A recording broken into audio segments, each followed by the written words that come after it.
వరంగల్ జిల్లాలో ఘోరం గంజాయి మత్తుల యువతిపై గ్యాంగ్ రేప్ ఆపై హత్య. వరంగల్ జిల్లాలో దారుణం చోటు చేసుకుంది. రాయపర్తి మండలానికి చెందిన 21 ఏళ్ల యువతి అనుమానాస్పద మృతి కేసు సంచలనం రేపుతోంది.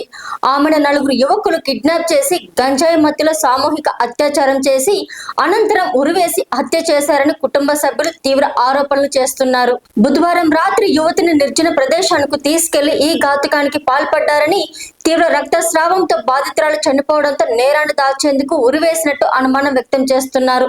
నిందితులు గ్రామంలో తరచూ గంజాయి మత్తులో అసాంఘిక కార్యకలాపాలు పాల్పడేవారని స్థానికులు చెబుతున్నారు. ఈ ఘటనపై పోలీసుల నిర్లక్ష్యానికి నిరసిస్తూ బాధితురాలు కుటుంబ సభ్యులు వర్ధనపేట మార్చిరి వద్ద ఖమ్మం జాతీయ రహదారిపై ఆందోళన చేపట్టారు. నిందితులను అరెస్ట్ చేసే వరకు పోస్టుమార్టం నిర్వహించనీయమని స్పష్టం చేయడంతో ఉద్రిక్తత పరిస్థితులు నెలకొన్నాయి. ఆందోళన కారణంగా ట్రాఫిక్ తీవ్రంగా అంతరాయం కలిగింది. పోలీసులు కేసు నమోదు చేసి దర్యాప్తు ప్రారంభించినట్లు, నిందితులు కాల్ డేటా మరియు ఇతర ఆధారాలను సేకరిస్తున్నట్లు తెలిపారు. అనంతరం అధికారుల హామీతో కుటుంబ సభ్యులు ఆందోళన విరమించారు.